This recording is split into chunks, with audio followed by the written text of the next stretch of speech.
Hello, folks. It is that time again for another episode of Quick Launch Live. Let me shut the music so we can hear me. Today, I'm really excited to talk about success measures with implementations. Again, folks, keep in mind it's 15 minutes, so we just kind of scratched the surface of the topic, but to give you hopefully some great ideas, tips, food for thought.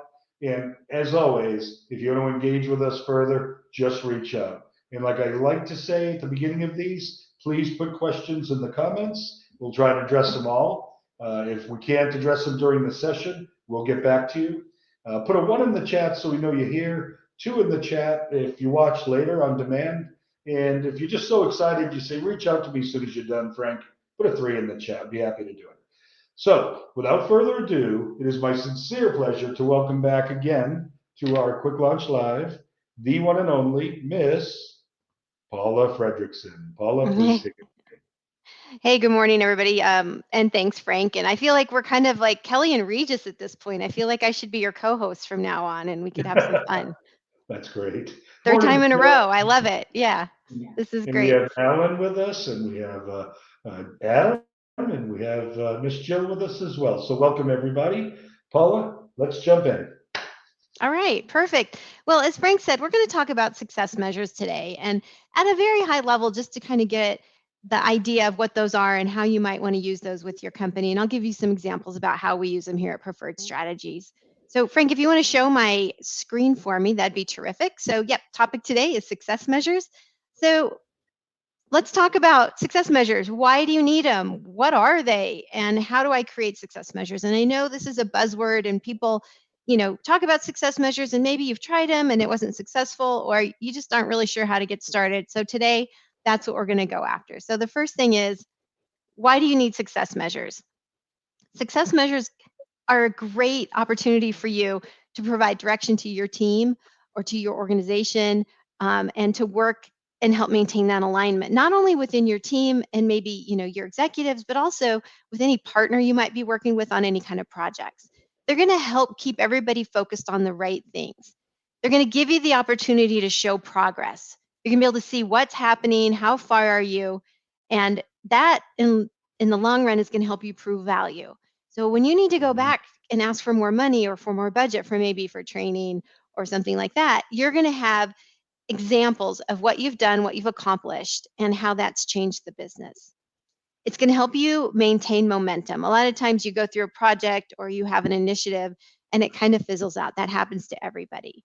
So this is going to help you maintain that momentum because you're going after smaller pieces and you're really showing the progress that's happening. It also will measure your effectiveness. You might have one success measure that you've had out there for a year and you can't move the needle on it. Then that needs to be evaluated. Is it the right success measure? Do you need to break it down into smaller chunks? Do you need some expertise to come in and help with that one? So they're really important and they show you what is and isn't happening within your organization. All right, so Excellent, now we Paula. know why. Next question is, what are success measures? The easiest thing to compare them to are goals. But we all have companies where we have these big overarching goals and then they break down into the smaller objectives and maybe go to departments or business areas. These aren't that high level. They are the smaller pieces. They are targets that you're going after maybe for a specific group or relating to a specific project or initiative. And they're really the steps that you need to take to get to that end goal. And so I'll also compare it to like a vision board. On a vision board, you've got where you are today and where you want to be. And these are the steps that are going to help you move you to where you want to be. So don't try to make them so big and worry about wordsmithing them because they don't need to sound pretty and they don't need to have all the big words, but they need to show certain things. And that's where we're going to go next. Paula, could I interject? Because from our session last week, I believe we talked about some quick wins to kind of generate some team motivation. Is that something our folks should think about when they're defining these success measures? What could be a goal that's let's get this because it's a few weeks to success, not a much longer time frame. I'm just curious what your thoughts are on that. Yeah, absolutely. And that adds to that motivation and the momentum. So when you start looking at these, and that we're going to talk about that on the next slide. So you set me up perfectly, Frank.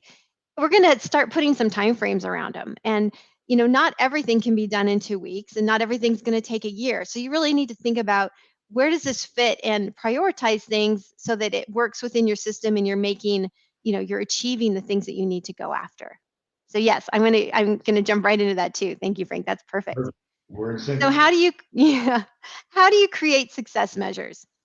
It can be daunting, it can feel hard, but it really isn't hard. Like I said, these aren't these huge goals that have to sound very eloquent. These are key things that need to happen within your organization or maybe your department. So start with a brainstorming session with your project team, with your team that you work with daily, whatever that group is, and just throw their ideas up on a whiteboard. And it goes to that old saying, like, there's not a bad idea. Have everybody throw up these things that they would like to achieve or they think we should be achieving. And a lot of times when you have a bunch up there, some of them will be related. And so you can pull those together to make one success measure out of it. Mhm. Think about why you engaged in the project.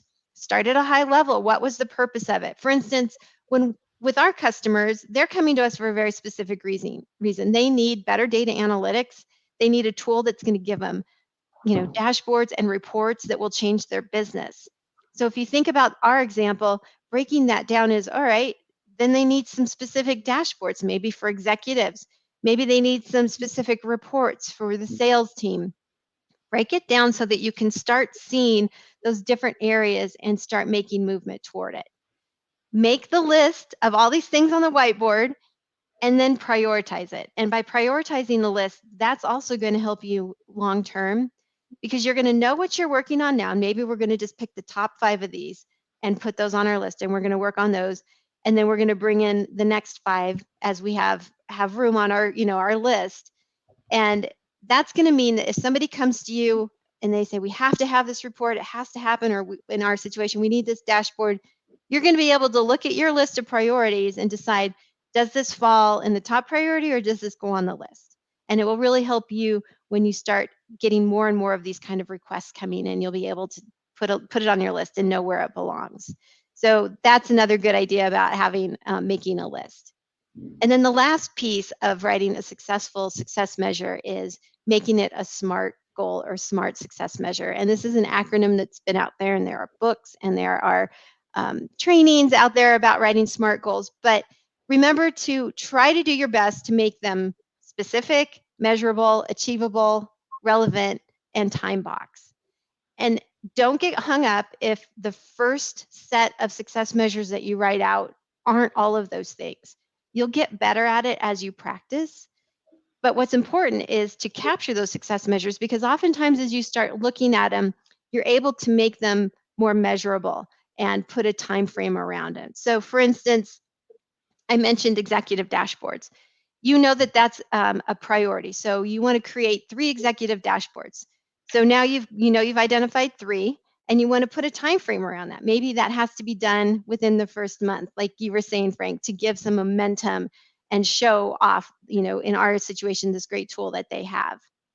Now, in the other situation, when I mentioned like a daily sales report, maybe the goal is a daily sales report. That's where it starts. But as you start diving into it, you learn, okay, we need a daily sales report that works for all salespeople, all regions, and they can view on their mobile device. So now we've made it very specific. And now if we put a time frame around it, you might ask, okay, how long do you think this is going to take? And the optimist is going to say 2 weeks, and the pessimist is going to say it'll be third quarter.